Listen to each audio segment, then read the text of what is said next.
Assalamualaikum warahmatullahi wabarakatuh. Kembali lagi bersama saya Sri Astuti dari Manajemen 21C Universitas Nusa Putra dengan NIM 202100809095.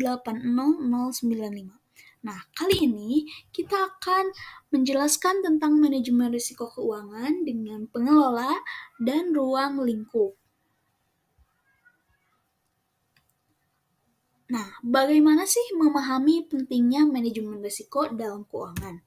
Mari kita simak. Sebelum itu, mari kita lihat definisi manajemen risiko keuangan. Manajemen risiko keuangan adalah proses mengidentifikasi, mengukur, mengelola, dan memantau risiko yang dapat mempengaruhi kinerja keuangan sebuah perusahaan. Nah, mengapa manajemen risiko keuangan itu penting? Dikarenakan ada dua jawaban. Yang pertama, melindungi investasi dan aset perusahaan. Yang kedua, bisa juga meningkatkan kemampuan untuk mengambil resiko yang terukur.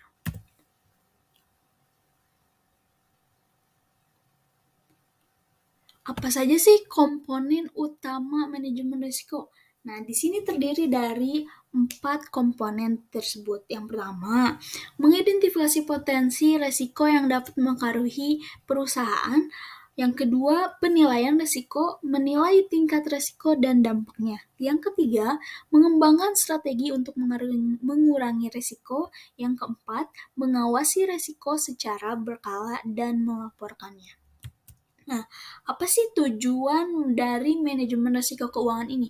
Nah, tujuan manajemen risiko keuangan ini ada dua. Yang pertama, untuk meningkatkan nilai perusahaan, dan yang kedua, untuk mengurangi potensi kerugian. Di balik semua itu, ada pun proses manajemen risiko. Yang pertama, tahap identifikasi risiko, pengendalian risiko, penilaian risiko, dan tahap monitoring dan pelaporan risiko. Bagaimana tahap identifikasi risiko? Tahap identifikasi risiko adalah mengidentifikasi risiko potensial, dan untuk tahap pengendalian risiko ialah mengembangkan dan menerapkan strategi pengendalian risiko. Tahap penilaian risiko menilai dampak dan kemungkinan risiko, sedangkan tahap monitoring dan pelaporan risiko ialah memantau risiko secara berkala dan melaporkannya. Adapun jenis-jenis risiko keuangan terdiri dari 5 jenis-jenis risiko keuangan. Yang pertama, ada risiko pasar, risiko kredit, risiko operasional, risiko likuiditas, risiko ada 4. Yang pertama, risiko pasar. Benar 5. Risiko pasar. Risiko pasar ialah risiko yang timbul dari fluktuasi harga pasar. Contoh, fluktuasi mata uang, perubahan suku bunga. Nah, untuk risiko pasar ini ada caranya untuk mengelola risiko pasar tersebut agar tidak terjadi, seperti penggunaan instrumen keuangan derivatif. Yang kedua, ada risiko kredit. Risiko kredit adalah risiko bahwa pihak peminjam gagal atau membayar pinjaman. Peminjam gagal membayar pinjaman. Jadi, contohnya, risiko kredit kemampuan peminjam untuk membayar. Jadi, dia meminjam dengan alasan butuh namun tidak memikirkan ke depannya untuk membayar hutangnya. Nah, cara mengurangi risiko ini bisa dilakukan diversifikasi portofolio kredit, analisis kredit yang cermat. Adapun risiko operasional. Risiko operasional adalah risiko yang terkait dengan kegagalan proses operasional. Tentu dong, karena kan contohnya seperti kegagalan sistem, kecurangan karyawan, atau seperti sekarang banyaknya salah penggunaan pinjol atau pinjaman online yang digunakan dengan pemalsuan identitas. Jadi, seperti mereka mengedit identitas mereka dengan cara mengganti nama atau mengganti data-data diri mereka dari sistem eh, sistem pem apa ya sistem penarikan dana atau sistem peminjam saat akan melakukan peminjaman uang tersebut. Nah, nanti dengan cara itu mereka bisa, dengan cara pemalsuan data mereka bisa meninggalkan atau secara secara tidak sehat meninggalkan tanggung jawab yaitu untuk membayar hutang tersebut. Nah, dengan adanya resiko operasional ini akan menjadikan akan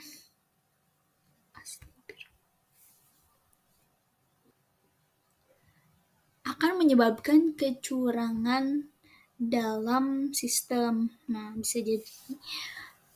Nah, strategi mengelola risiko operasional atau dalam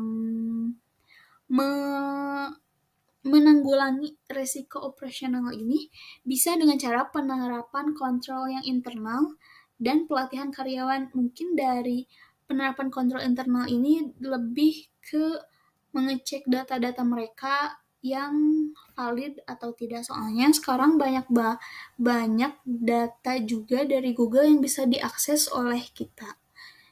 Jadi perlu kontrol internal yang lebih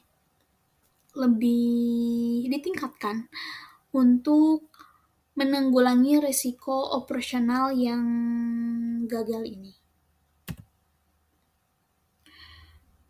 Nah, pengendalian risiko keuangan. Pengendalian ini ada 3. Dan pertama, bisa dengan menggunakan metode pengendalian risiko. Bisa dengan menggunakan asuransi, diversifikasi, dan hedging. Yang kedua, proses implementasi pengendalian risiko, langkah-langkah untuk mengurangi risiko. Yang ketiga, studi kasus pengendalian risiko keuangan yang sukses. Jadi, untuk melakukan sebuah pengendalian risiko keuangan atau membuat suatu bisnis, itu tidak bisa dengan satu langkah yang asal atau satu langkah yang tidak dipikirkan dengan matang, karena dengan melakukan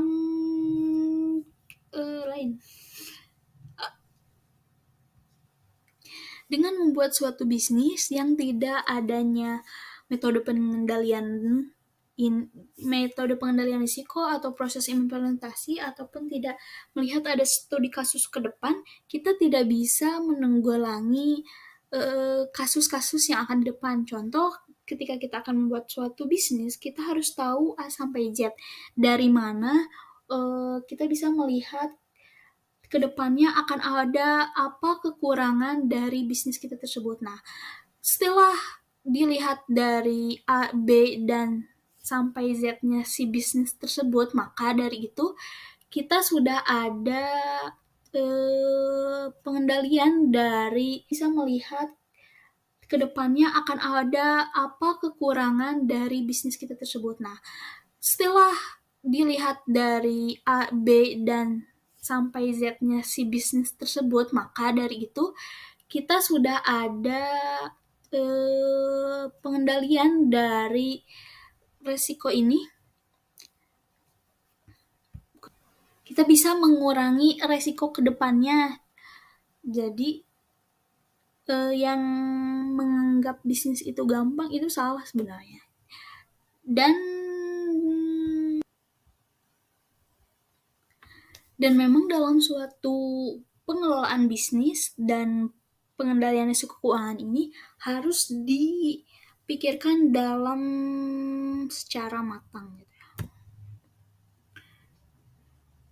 Nah, monitoring dan pelaporan risiko. Pentingnya monitoring seperti tadi, pentingnya monitoring dan pelaporan risiko mencegah monitoring ini bisa untuk mencegah risiko perkembangan menjadi masalah besar.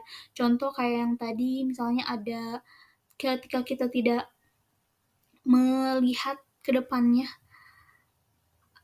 bisnis kita. Namun karena kita dari awal sudah menyepelekan si resiko-resiko yang akan datang, jadilah si resiko itu akan menjadi besar. Makanya itu pentingnya monitoring dan pelaporan risiko untuk mencegah resiko perkembangan menjadi yang masalah besar.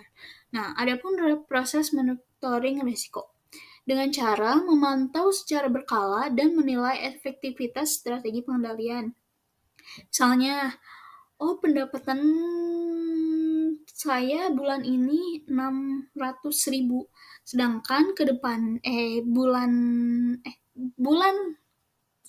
bulan lalu kita perusahaan mendapatkan 600.000, sedangkan bulan sekarang mendapatkan 500.000. Nah, dari nilai mata uang sendiri itu mempunyai nilai turun. Jadi untuk bisa berkembang perusahaannya harus memantau secara berkala. Contoh, memantaunya dari segala pembisnisannya sudah lancar atau komunikasi yang sering. Karena biasanya kebanyakan perusahaan-perusahaan itu adanya miskomunikasi antara pengusaha dan pembeli. Nah, penting juga pelaporan risiko kepada pihak terkait, berbagi informasi risiko dengan pemangku kepentingan.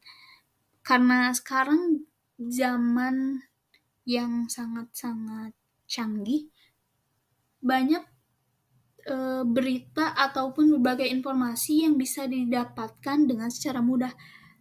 Tapi kita juga harus ikut mencarinya gitu. Kalaupun emang banyak media sosial yang tiba-tiba menyalurkan, kalau seperti dalam media sosial YouTube yang tiba-tiba bisa iklan kayak gitu, kan itu cuman selewat ataupun cuman tidak menjelaskan secara detail. Nah, untuk itu dalam mencari informasi juga kita perlu memantau secara berkala agar tidak kekurangan informasi dari perkembangan zaman. Nah, terima kasih. Mungkin dari saya cukup sekian, kurang dan lebihnya mohon dimaafkan. Wassalamualaikum warahmatullahi wabarakatuh.